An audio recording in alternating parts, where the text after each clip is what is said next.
नमस्कार, मी सुरेखा तुमच्या सर्वांचं माझ्या चॅनलवरती स्वागत करते. तर दिवाळी जवळ आलेली आहे, त्यासाठी आपण मिठाई बघतोय. तर लवंग लतिका नाव आहे, त्याच्यात ऑब्व्हियसली लवंग यूज होणार. खूप दिसायला पण छान दिसतं, एकदम अप्रतिम दिसतं आणि खायला पण छान लागतं. तर तुम्ही बघा, मी करून दाखवते. हा 1 कप मैदा आहे, तर तो आपण थोडा चाळून घेतो. त्यात एक चिमूटभरच आपण मीठ घालतोय. 1 कप मैद्याला आपण साधारण 1 टेबलस्पून तूप घालतोय. हे रूम टेम्परेचरच आहे, फक्त वितळून घेतलेलं आहे. 1 टेबलस्पून तूप घालतोय. लवंग लतिका बघतोय, त्याचं हे आवरण बनवतोय आपण. तर मैदा आणि थोडंसं मीठ घातलेलं आहे.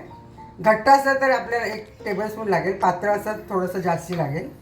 तर आपण हे तूप त्याला सगळ्याला चोळून घेतो आहे. आणि याचं आपण घट्ट कणिक भिजवणार आहे, समोसाला वगैरे भिजवतात तसं. ते सगळ्या मैद्याला आपण तूप चोळून घेतलेलं आहे. तर त्याचा असा मुटका व्हायला पाहिजे. तर मी हे अर्धी वाटी पाणी घेतलेलं आहे. एवढं लागणार नाही आहे, घट्ट आपण मळणार आहे. हे साधं रूम टेम्परेचरचंच पाणी आहे. आपण हे भिजवून घेऊ. तर आपण हे आता झाकून ठेवूया. तोपर्यंत आपण त्यातलं सारण बनवून घेऊया. तर हा 1 कप मावा आहे, खवा आहे. आपण याच्यात फ्रायपॅनमध्ये घालूया. तर मी घरीच केला आहे मावा. अर्धा लिटर दूध आटवून, पण रेडीमेड करू शकता किंवा दूध पावडर पण त्याचा मावा करून घेऊ शकता. तर हे तवा गरम होता, मध्यम स्लोवरतीच आहे. तर त्याच्यात मी 1/2 कप साखर घालते.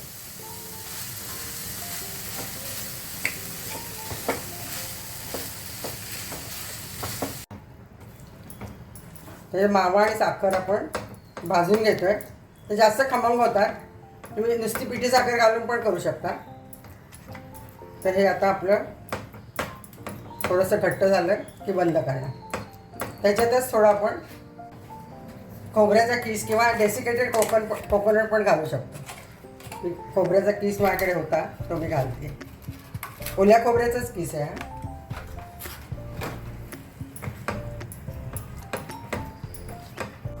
तर 1 कपला मी 1/2 कपच साखर घातली. तुम्हाला जास्त गोड आवडत असेल तर तुम्ही जास्त साखर घालू शकता.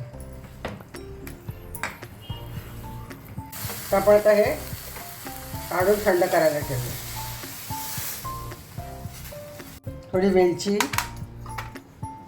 केशर आणि हे ड्रायफ्रूट्स आहेत, बदाम, पिस्ते आणि काजू, ते पण घालतो.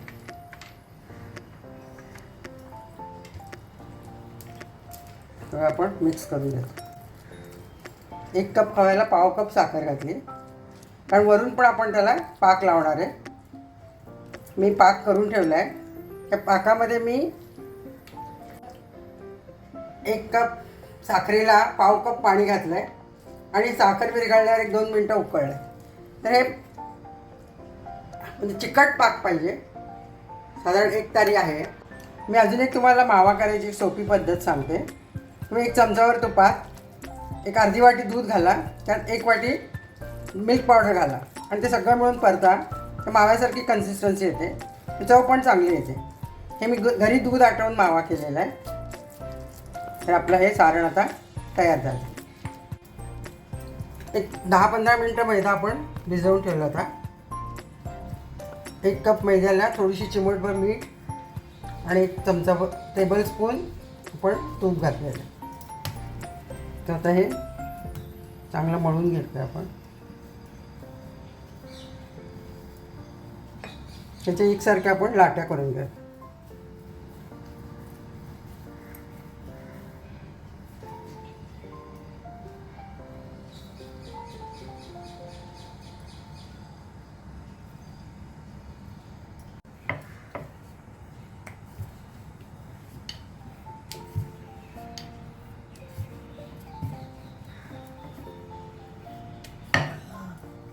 हे आपण तर लाटून घेतोय. जास्त पातळ नाही, जास्त जाड नाही. अशा प्रकारची लाटून घेतली आपण. तर याला आपण चौबाजूने पाणी घालवून घेऊ.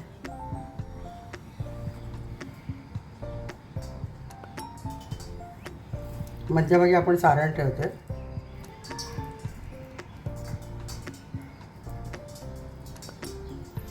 आणि एक फोल्ड आपण असा घालायचा आहे, दुसरा फोल्ड असा घालायचा. थोडंसं पाणी लावून परत आपण हे चिटकवतो.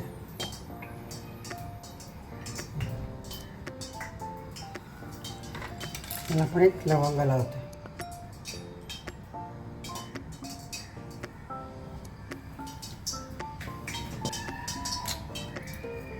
अशा या प्रकारे आपण सगळे करून घेऊ. या एवढ्या एक कपमध्ये मैद्यामध्ये साधारण 10 एक लवंग लतिका तयार होते. छान दिसत म्हणून याला 2 लवंगा लावल्यात आपण. लवंगाची बाजू आपण खाली करूया. एकदम स्लो गॅसवरती आपल्याला तळायचं आहे, तर ते आतपर्यंत तळलं जाईल आणि खुसखुशीत पण होईल.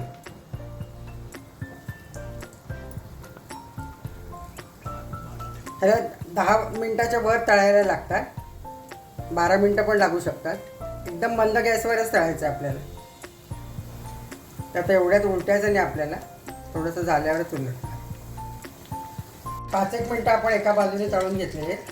आता उलटून अजून आपल्याला 5 मिनटं तळायचं. हे आपले तळून झालेले आहेत. मंद गॅसवरतीच तळले, तर हे मला 10 ते 12 मिनटं लागलेली. तर आपण काढून घेऊया आणि मग हे आपण एक तारी पाकात टाकणार. तुम्हाला गोड आवडत असेल तर पाकात टाका, नाही तर असंच पण खाऊ शकता. पण ट्रॅडिशनल मेथड ते पाकात टाकायची आहे.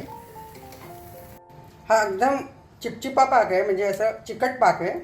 तर त्याच्यात आपण हे घालतोय, तर छान ग्लेज येतं.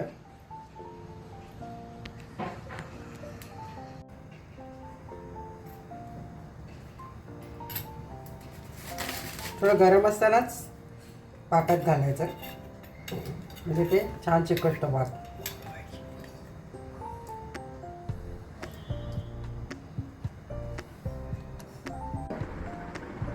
तरी आपले असे लवंग लतिका तयार आहे. हे मी कट करून दाखवले, एकदम खुसखुशीत झालेले. तर तुम्ही करून बघा आणि आवडलं तर लाईक करा, शेअर करा, माझ्या चॅनलला सबस्क्राईब करा. ह्याची कुकपॅडमध्ये डिटेलमध्ये रेसिपी पण आहे, ती पण बघा आणि तुम्ही फॉलो करा.